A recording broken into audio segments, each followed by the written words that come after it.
हमारे शब्दों को ध्यान से सुनना। जब इतना गलत हो जाता है तो अपना चेहरा अपने को पसंद नहीं आता और अपना जीवन अपने को पसंद नहीं आता और अपने अंदर से मन कहने लगता है नष्ट कर दो इस शरीर को। फिर वो जो आगे की लीलाएं होती है, अच्छा ऐसा हुआ, फांसी लगा ली, जहर खा लिया, ये कर लिया, वो कर लिया। यदि तुम परमार्थ के पथिक हो, ये तीन बातें नहीं है तो तुम्हारा पतन हो चुका है। हमारा मन भजन में ले, होटलों में खाओगे, भजन में मन लगेगा, अशुद्ध आहार करोगे, मनमानी व्यभिचार प्रवृत्तियों का दर्शन, संभाषण और क्रिया करोगे और तुम्हारा मन सच्चिदानंद प्रभु में लग जाएगा। तमाशा समझा है, तमाशा समझ लिया अध्यात्म में मन को लगाना। अपनी दिनचर्या में इतना पावर है कि जहर भी समन हो जाएगा। मीरा जी का समन हो गया ना। अगर नियम है 1:45 बजे उठने का, स्नान का, तो 1:45 बजे ही उठना चाहिए, 2 नहीं बजना चाहिए। अपने पास सामर्थ्य होने पर नीचापमानम सुधा, वो नीच है, हम उस पर शासन कर सकते हैं, पर उसके द्वारा किए हुए अपमान को सह गए और अंदर से मनाया भगवान तुम्हें सुखी रखे, स्वस्थ रहो। जिसका इंद्रिय मनोनिग्रह युक्त समय व्यतीत होता है भगवत चिंतन में, वो महापुरुष है। अभी वर्तमान में ही है, चिंता मत करो, स्थिति जागृत होने में देर नहीं। सच्ची तुम में बहुत सामर्थ्य है, जागो। अगर झुक गए तो रौंद दिए जाओगे, अगर झुक गए तो रौंद दिए जाओगे। ये 8 बातें भगवत भक्त अपने जीवन में जांच ले कि है कि नहीं है, अगर ना हो तो धारण कर ले। पहला है, संत महापुरुष आपके जीवन में है कि नहीं, ये जांच करनी है। देखा है हमने, अगर किसी संत को आदर्श मानकर आप नहीं चल रहे हो तो दिमाग को खसकते हुए देखा, खसक गया है दिमाग। वो मनमानी आचरण केवल सिद्ध बनने के लिए कर रहे हैं। उनके आचरण ऐसे कि भोले भाले लोग ये समझे कि ये तो सिद्ध है। और जानते हो सिद्ध किसे कहते हैं? ब्रह्म भूता प्रसन्नात्मा न सोचति न कांक्षति समः सर्वेषु भूतेषु मद भक्तिम लभते पराम निर्माण मोहाजित संग दोषा अध्यात्म नित्या विनिवृत्त कामा द्वंद्व विमुक्ता सुख दुख संगई गच्छन्त मूढ़ा। ये स्थिति आनी चाहिए। पूरा कोरा जैसे नाटक मंच पर नाटक किया जाता है ना, पूरा दिखाई देता है, पूरा नाटक। क्यों?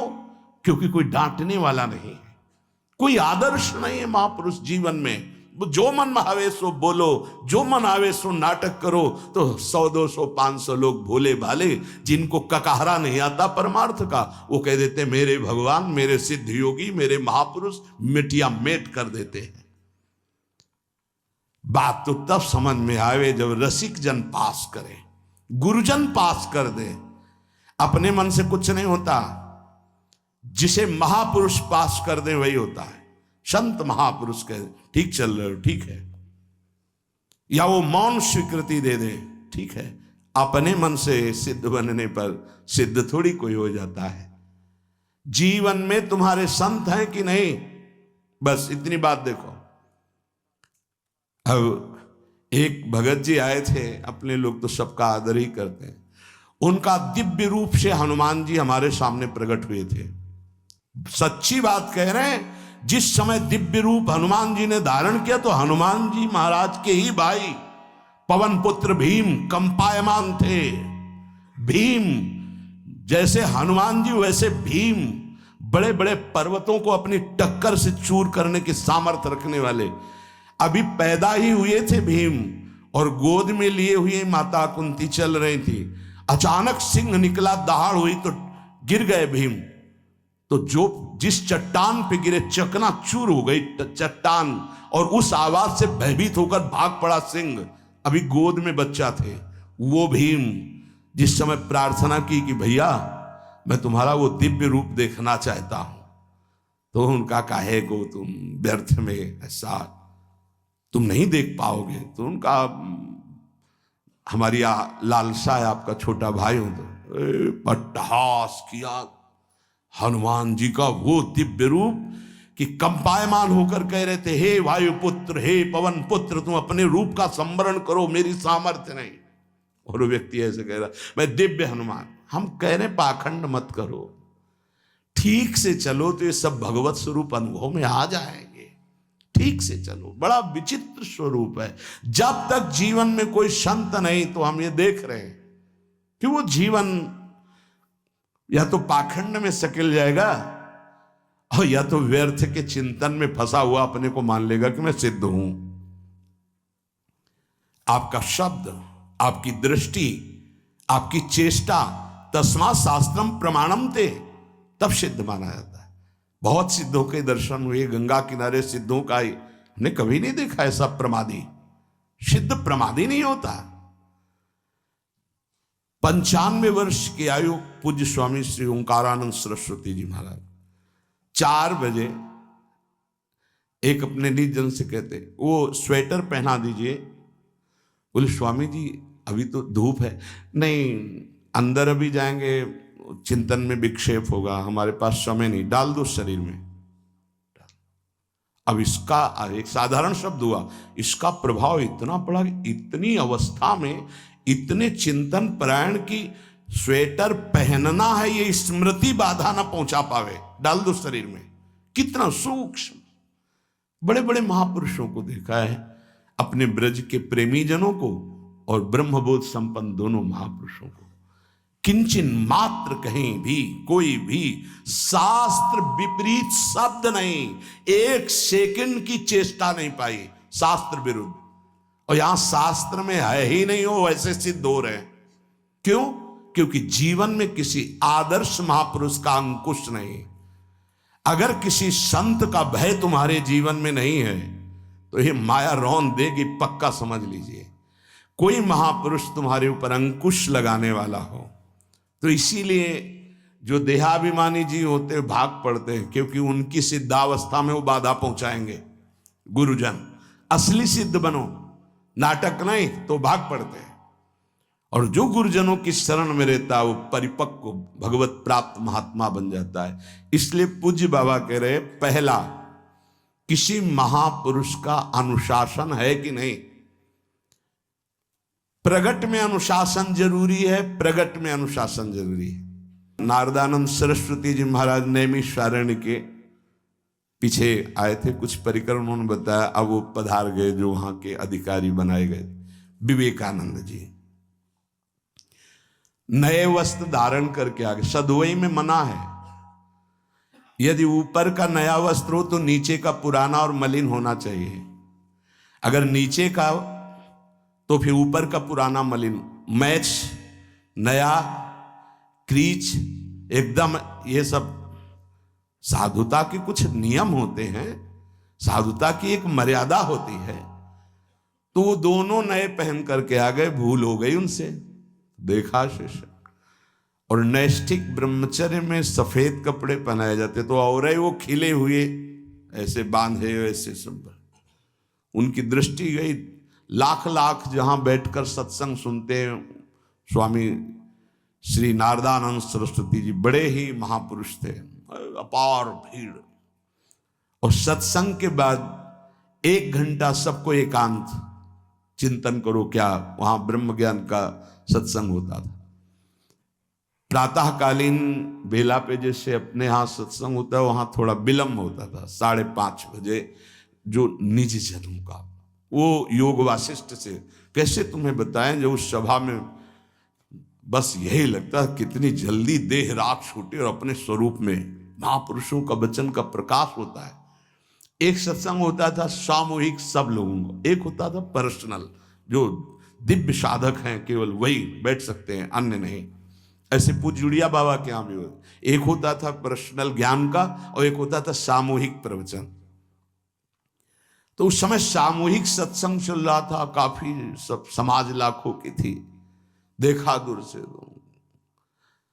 एक शिष्य से कहा गौशाला में जाओ, गोबर को गीला कर दो। उनसे कहा विवेकानंद गोबर की छवियां भर करके यहां खड़े हो सत्संग के पास, अब वहां नन नच हो नहीं सकता। और गीला गोबर तो जो 2 घंटा सत्संग हुआ पूरा टप टप ऐसे कपड़ों में पूरी हालत बिगड़ गई। क्या था ये? संत शासन। अब दोबारा वो गलती नहीं होगी, समझाने की जरूरत नहीं, अब समझ गए कि हमसे गलती क्या हुई।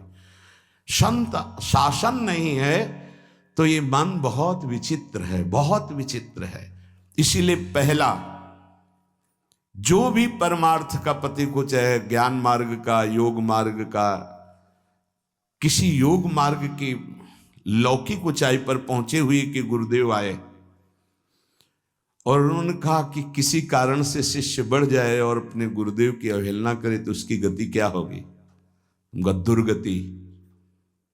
दुर्गति, दुर्गति के सिवा उसके आगे कोई शब्द नहीं है। गुरु को पीड़ा है और शिष्य परम पद में पहुंच जाएगा? नहीं नहीं, ऐसा नहीं हो सकता।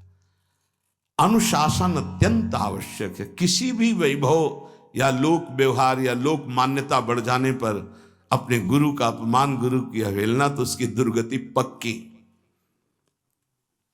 देखो,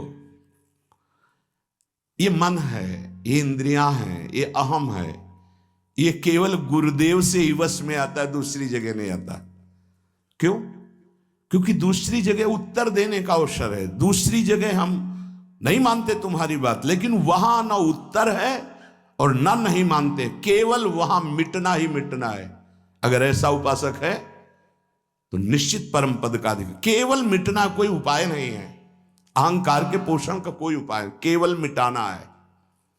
रो लो, चिल्ला लो, जो तुम्हें करना है कर लो, आना तुम्हें इसी मार्ग में पड़ेगा, दूसरा कोई रास्ता नहीं।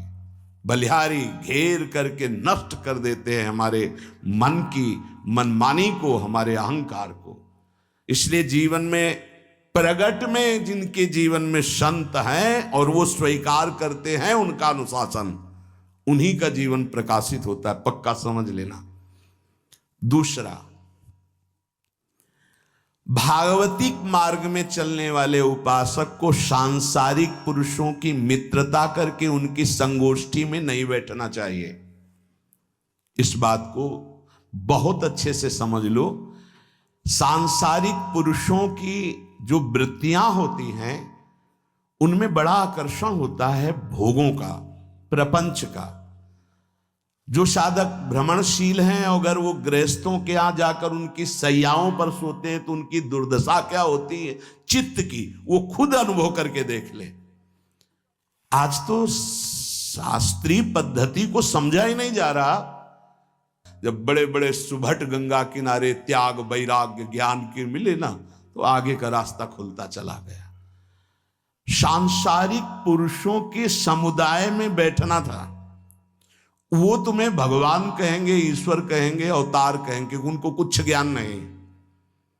आप मान बैठेंगे अपने को भगवान, अपने को ईश्वर, अपने को अवतार मानिए, तो आप जो अवतार है ना, ईश्वर है ना, भगवान है, उनसे विमुख हो जाएंगे।